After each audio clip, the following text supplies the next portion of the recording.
I'm Tej Prakash and today I am going to discuss 31 January evening shift organic chemistry question paper. Okay, तो अपने पास first question ये बोल रहा है कि total number of isomeric products found by monochlorination of 2 methyl butane in presence of sunlight. पहले अपने पास 2 methyl butane ये है, ठीक है। उसके बाद हमें मोनोक्लोरिनेशन करना है, कहने का मतलब है कि एक क्लोरीन को जोड़ना है, ठीक है। तो कितने पॉसिबिलिटीज होंगे प्रोडक्ट का आने का वो कैलकुलेट करना है। सिंपल सी बात है, एक यहाँ पर क्लोरीन जुड़ सकता है, ठीक है।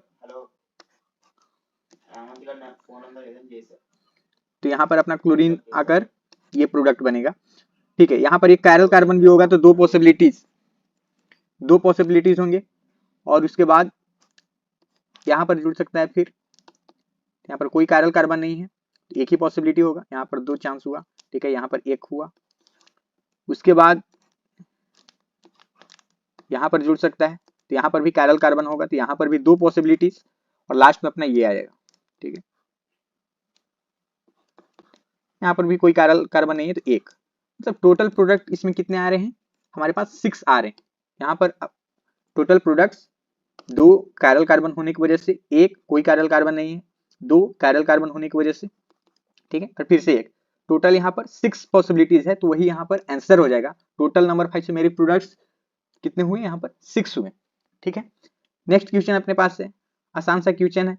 यहाँ पर DCl केवल ACl की जगह पर कर चुका है, तो उससे कोई फर्क नहीं पड़ेगा, सिंपल सा वही बात होगा, मार्कोनिक रूल लगाना है, ठीक है। तो Cl माइनस कहाँ जाएगा, जहाँ कम हाइड्रोजन है, कहने का मतलब यहाँ पर कोई हाइड्रोजन नहीं है, तो क्लोरीन यहाँ आएगा और ड्यूटेरियम यहाँ आएगा। ये भी आसान क्वेश्चन था, तो यहाँ पर क्लोरीन आ जाएगा और यहाँ पर ड्यूटेरियम आ जाएगा, सिंपल सा मार्कोनिक रूल लगाते हुए, ठीक है। आगे बढ़ते हैं। हाइपिक नोमेनक्लेचर का क्वेश्चन है कि correct structure of 2,3 dibromo 1 phenyl butane. पहले ब्यूटेन बनाते हैं हम लोग 4 कार्बन का, ठीक है। 4 कार्बन का है, फर्स्ट पे क्या है, फिनाइल है, और उसके बाद 2 और 3 पे क्या है, अपना ब्रोमीन है, 2 और 3 पे ब्रोमीन है, तो ये 2,3 डाइब्रोमो हो गया, 1 पे फिनाइल है और ब्यूटेन है, 4 कार्बन का है मेंशन, ठीक है। तो 2,3 डाइब्रोमो 1 फिनाइल ब्यूटेन, ये अपना करेक्ट स्ट्रक्चर हो गया, ठीक है। फोर्थ क्वेश्चन देखते हैं। फोर्थ क्वेश्चन में सिंपल सा फ्रीडल क्राफ्ट एसाइलेशन रिएक्शन है, फ्रीडल क्राफ्ट एसाइलेशन है, कहने का मतलब इसमें अपना जो ये आ रहा है बेंजोइल, इसी को जोड़ देना है, ठीक है। बेंजीन में जोड़ देंगे तो क्या बन जाएगा, अपना बेंजोफिनोन बन जाएगा, सिंपल हम दिख रहा है यहाँ पर बेंजीन में बेंजोइल को जोड़ेंगे तो यहाँ पर इलेक्ट्रोफाइल अपना जुड़ गया बेंजोइल, ये प्रोडक्ट आ जाएगा। इसको क्या बोलते हैं, मतलब नेम इसका क्या है, बेंजोफिनोन, ठीक है। जैसे एसिटोफिनोन होता है वैसे ये बेंजोफिनोन है, ये प्रोडक्ट अपना आ जाएगा फ्रीडल क्राफ्ट एसाइलेशन रिएक्शन करते हुए।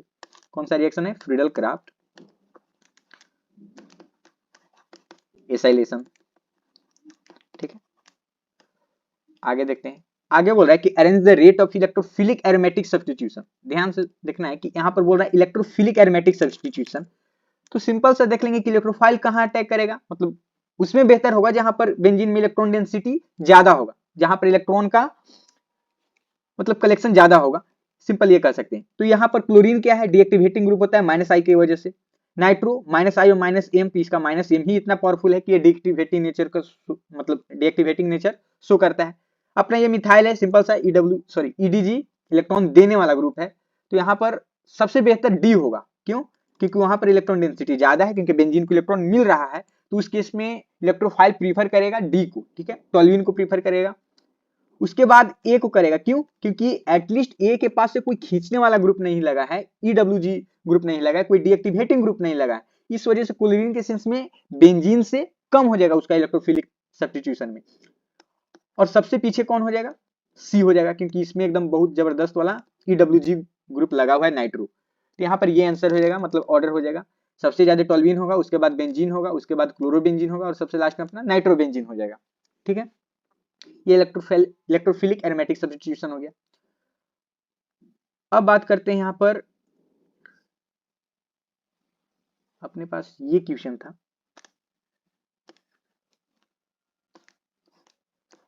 बेंजीन था और बेंजीन के साथ कार्बन मोनोऑक्साइड और HCl, इसके साथ AlCl3, ये तो सिंपल सा नेम रिएक्शन ही है, गैटरमैन कोच रिएक्शन, बेंजल्डिहाइड बनाने का तरीका था। तो बेंजल्डिहाइड के प्रिपरेशन से बहुत सारे क्वेश्चन आ चुके हैं, मतलब इटर्ड के नीचे वाला जो है एसिटिक एनहाइड्राइड के साथ टॉल्यूइन लेते हैं क्रोमिक CrO3 के साथ, तो वो भी पूछा जा चुका है। फिर ये अपना गैटरमैन कोच रिएक्शन, ये भी, तो ये सब इंपॉर्टेंट नेम रिएक्शन है एल्डिहाइड कीटोन का। तो सिंपल इसका प्रोडक्ट क्या होगा, बेंजल्डिहाइड हो जाएगा, ठीक है। पहले फॉर्माइल क्लोराइड बनता है CO प्लस NCl मिलके, और फिर यहाँ पर C डबल बॉन्ड OH जुड़ जाता है, तो अपने ये बेंजल्डिहाइड प्रोडक्ट हो जाएगा, नेम रिएक्शन है, इंपॉर्टेंट। सेवेंथ क्वेश्चन ये बोल रहा है कि the compound x with molecular mass 108 gram undergoes acetylation. Acetylation कहने का मतलब क्या है, COCH3 का एडिशन, ठीक है, इसी को बोलते हैं, मतलब ये इसको एसिटाइल ग्रुप बोलते हैं, तो इसका एडिशन को एसिटाइलेशन बोल रहे हैं। To give the product molecular mass 192 ग्राम, ठीक है, मतलब COCH3 के जुड़ने के बाद जो है मास प्रोडक्ट का कितना है, 192 ग्राम है। तो एक सिंपल सा कॉन्सेप्ट पहले समझते हैं कि यहाँ पर R है, ठीक है, और यहाँ पर NH2 है, ठीक है। बाद में वो पूछ रहा है कि कितने NH2 ग्रुप होंगे, ठीक है, और ये पूरा इफेक्ट जो है इस मास का, एसिटाइलेशन होने के बाद मास चेंज हो रहा है, कहने का मतलब जो है इफेक्ट ये डाल रहा है, ठीक है, कितना एसिटाइलेशन हो रहा है, तो वो फाइंड करना है। जितने NH2 ग्रुप होंगे उतना एसिटाइलेशन होगा, तो वो NH2 का नंबर फाइंड करना है। तो देख लेते हैं कि मास डिफरेंस कितना आ रहा है पहले एक NH2 के एसिटाइलेशन से, ठीक है। अपने पास RNH2 है, इसका मास अगर हम R को X उसका मास कंसीडर करते हैं, तो X प्लस नाइट्रोजन का 14 और 2 हाइड्रोजन है, तो कहने का मतलब है कि X प्लस 16 यूनिट हुआ है RNH2 का मास। और जब इसमें एसिटाइलेशन कर दे रहे हैं, ठीक है, एसिटाइलेशन जब हो रहा है तो अपना प्रोडक्ट क्या आ रहा है, एक हाइड्रोजन हटते हुए RNHCOCH3 हो रहा है, ठीक है। अब इसका मास देख ले रहे हैं, ऐसा हम इसलिए कर रहे हैं क्योंकि बेसिकली हम कंपेयर कर रहे हैं कि एक बार एसिटाइलेशन होने से मास का कितना डिफरेंस हो रहा है, मास का कितना फर्क पड़ रहा है प्रोडक्ट पे, ठीक है। तो उसमें हम कैलकुलेट कर लेंगे फिर। तो यहाँ से अपना R को X माने थे, नाइट्रोजन यहाँ 14, एक हाइड्रोजन उसके साथ, और फिर कार्बन का 12, फिर ऑक्सीजन तो 16, और फिर यहाँ पर मिथाइल तो 15।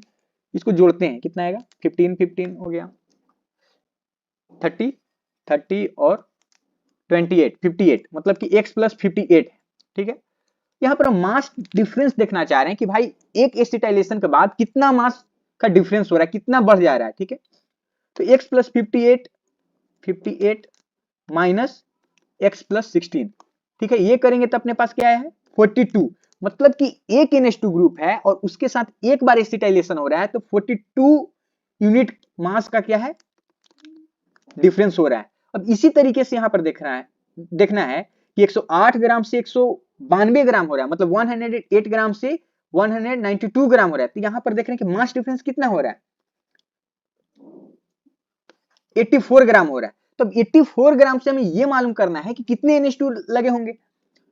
तो एक NH2 में एसिटाइलेशन होने के बाद, एक NH2 में एसिटाइलेशन होने के बाद जो है मास डिफरेंस 42 यूनिट का है, ठीक है। तो 84 का आ रहा है, इसका मतलब है कि यहाँ पर 2 NH2 होंगे, मतलब कि 2 NH2 ग्रुप लगे होंगे, तो दोनों के साथ एसिटाइलेशन करते हुए 42 यूनिट का मास डिफरेंस आया होगा। 42 इंटू 2 तो कितना होगा 84। तो इस वजह से इसका आंसर 2 हो जाएगा, मतलब 2 NH2 ग्रुप रहे होंगे, दोनों का एसिटाइलेशन हुआ होगा और दोनों की वजह से 42 मास डिफरेंस आया होगा, एंड वही जो है अपना 192 ग्राम बना रहा, ठीक है। इस वजह से इसका आंसर कितना हो जाएगा 2 हो जाएगा, 2 आंसर हो जाएगा। लास्ट क्वेश्चन ये है कि statement first, aniline does not undergo Friedel-Crafts reaction, ठीक है, aniline does not undergo Friedel-Crafts reaction. ये सही बात है, क्यों सही बात है, ऐसा इस वजह से बोल रहे हैं क्योंकि जो अपना एनिलीन है, एनिलीन के पास यहाँ लोन पेयर है, तो ये बेस की तरह रिएक्ट करते हुए AlCl3 लुईस एसिड है, इसको क्या करता है अपना लोन पेयर डोनेट करता है, तो ये साल्ट बना लेता है, और साल्ट जो बनाता है वो हो जाता है इलेक्ट्रॉन विथड्रॉइंग नेचर का। जैसे देखो नाइट्रोजन पे पॉजिटिव चार्ज आएगा, तो उसकी वजह से क्या चाहता है ये, यहाँ पर NH2 और AlCl3 हो जाता है, ठीक है। तो यहाँ पर ये जो है इस वजह से अपना बन जाता है, ठीक है। तो ये जो नेचर हुआ ये इलेक्ट्रॉन विथड्रॉइंग नेचर हो गया, इलेक्ट्रॉन विथड्रॉइंग नेचर की वजह से फ्यूल-क्राफ्ट रिएक्शन अपना नहीं मिल पाता है, ठीक है। तो ये स्टेटमेंट तो सही है। एंड स्टेटमेंट 2 है कि this is due to formation of salt with AlCl3, हाँ सही बात है, यहाँ पर क्या हो जाता है साल्ट बन जाता है, इसी वजह से एसिड मतलब फ्यूल-क्राफ्ट रिएक्शन एनिलीन नहीं देता है। ये भी स्टेटमेंट सही है, मतलब both statements are correct. First statement भी ट्रू है, सेकंड स्टेटमेंट भी ट्रू है। Thank you.